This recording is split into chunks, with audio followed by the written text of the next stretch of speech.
Hello students. आज हम Dalton's law of partial pressures या Dalton's law of additive pressure के बारे में थोड़ा सा डिस्कशन करेंगे। तो डाल्टन्स लॉ स्टेट्स दैट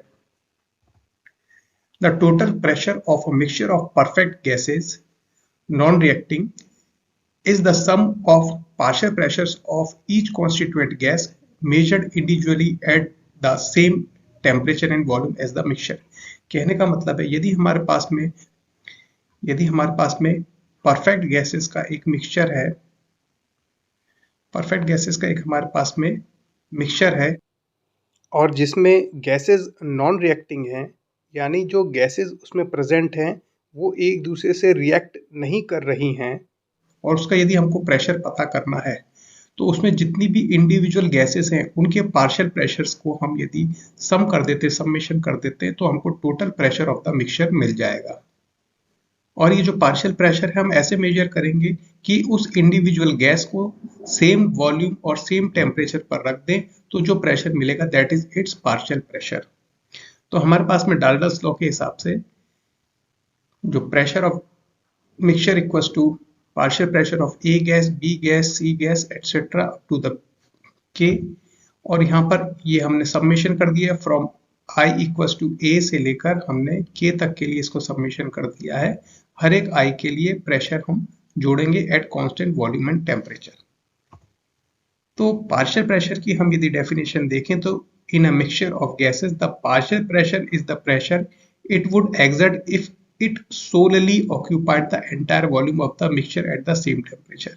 जो अभी हमने कहा कि पार्शियल प्रेशर वो प्रेशर है कि यदि उस मिक्सचर में से किसी गैस को निकाल दें और उसको सेम वॉल्यूम और टेम्परेचर पे रखें जो कि मिक्सचर का टेम्परेचर और वॉल्यूम था, तो जो प्रेशर हमको मिलेगा that is called as the partial pressure of that gas.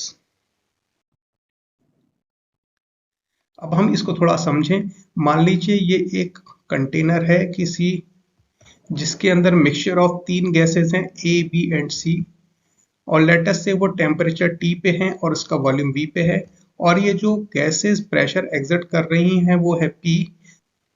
Then in that case pressure of that mixture equals to partial pressure of A, partial pressure of B plus partial pressure of C। यानी इसको हम ऐसे समझें कि same container में gas A है, same temperature volume पे, जो वो पार्शियल प्रेशर एक्सर्ट कर रही है, जो पार्शियल प्रेशर यहां पर एक्सर्ट कर रही है दैट इज PA, और जो साथ में गैस B है उसको यदि हम इंडिविजुअली उसी कंटेनर में रख देते हैं सेम टेम्परेचर वॉल्यूम पे, तब वो जो प्रेशर एक्सर्ट कर रही है that is PB। And then हम यदि गैस C को सेम टेम्परेचर और वॉल्यूम पर रख देते हैं तो वो जो प्रेशर एक्सर्ट कर रही है दैट इज PC। तो इन तीनों का समेशन यदि करेंगे तो हमारा total pressure of that mixture आ जाएगा। अब यदि हम यहाँ पर गैस इक्वेशन लगाएं तो PV इक्वल्स टू nRT को हम यूज कर सकते हैं। पहली वाली गैस के लिए लगाएंगे तो PA into V equals to NA R0 into T। R0 is the universal gas constant। Similarly यदि हम B के लिए लगाएंगे तो B के लिए भी हमारे पास में उसी वॉल्यूम के अंदर में PB V NB R0 T लगेगा। इसी तरीके से C वाले के लिए भी हम लगाएंगे तो PC into V equals to NC R0 T। इसी तरीके से n नंबर ऑफ गैसेस या k नंबर ऑफ गैसेस के लिए हम इसको यूज कर सकते हैं। यदि हम इक्वेशन को ऐड कर देते हैं तो हमारे पास में आ जाएगा PA plus PB plus PC plus etcetera gases, जो भी हमारे मिक्सचर में गैसेस है n या k नंबर की गैसेस इनटू V, क्योंकि हमने इनको जब जोड़ा है तो जोड़ने से हमारा V कॉमन आ जाएगा तो हमने V को कॉमन निकाल लिया। यहाँ पर Na plus NB plus NC इसको ब्रैकेट में रख दिया क्योंकि R0 और T कॉमन था, उसको हमने यहाँ पर निकाल दिया है। और जो हमको पता है कि जो मिक्सचर है उसका प्रेशर P है तो उसके लिए भी P into V equals to n total number of moles R0 into T। और ये जो टोटल नंबर ऑफ मोल्स वो किसके बराबर होंगे, जितने भी इंडिविजुअल मोल्स हैं उनको यदि हम जोड़ देते हैं तो वो n के बराबर होगा।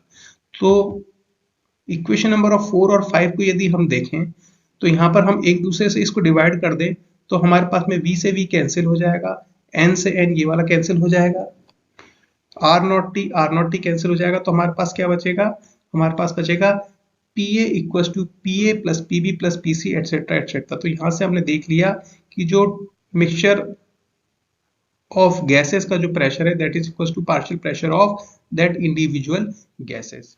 अब यदि हम इक्वेशन नंबर 1 को 1 डिवाइडेड बाय इक्वेशन नंबर 5 करते हैं, लेट अस से we divide equation number 1 by equation number 5, तो हमारे पास v से v कैंसिल आउट हो जाएगा, r नॉट t कैंसिल हो जाएगा, r नॉट t कैंसिल हो जाएगा, बचेगा क्या, pa by p equal to na by n। इसी तरीके से हमारे पास में इस सेकंड इक्वेशन और फिफ्थ इक्वेशन को डिवाइड करें तो pb by p v से v कैंसिल हो गया, nb by n रह जाएगा, r नॉट t और r नॉट t कैंसिल हो जाएगा। इसी तरीके से यदि हम सी वाले को देखें तो PC बाय P रह जाएगा, V से V कैंसिल हो जाएगा और हमारे पास में NC बाय N रह जाएगा और R not T cancel out हो जाएगा। तो हम लिख सकते हैं यहाँ पर PA by P equal to NA by N, और ये हमारा NA बाई N जो होता है this is called as the mole fraction, क्योंकि NA is the number of moles of A gas and this N is the total number of moles in the mixture. तो हम यहाँ पर लिख सकते हैं कि दो पार्शियल प्रेशर है, partial pressure equals to mole fraction into total pressure of the mixture. इसी तरीके से बी गैस के लिए हमारे पास में Pb by P equals to Nb by N, और ये Nb बाई N हमारा कहलाएगा mole fraction of gas B। और यहाँ से हम कह सकते हैं कि Pb equals to Nb by N into P यानी XB यानी mole fraction into total pressure.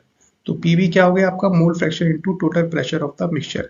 इसी तरीके से हम सी गैस के लिए भी देख सकते हैं, सी गैस के लिए भी जो हमारे partial pressure of C gas equals to mole fraction into total pressure of the gases. तो यदि किसी भी हम गैस की बात करें मिक्सचर में से किसी भी गैस के लिए तो हम बोल सकते हैं P I equals to X I into P, that is the partial pressure of any gas equals to mole fraction of that gas into total pressure of that mixture. तो इस तरीके से हम यहाँ पर इंडिविजुअली हर एक का पार्शियल प्रेशर, हर gas का पार्शियल प्रेशर निकाल के उसको ऐड कर दें तो हमारा टोटल प्रेशर आ जाएगा। That is our Dalton's law of partial pressures. Please subscribe the channel, like the video and share it with your friends. Thank you.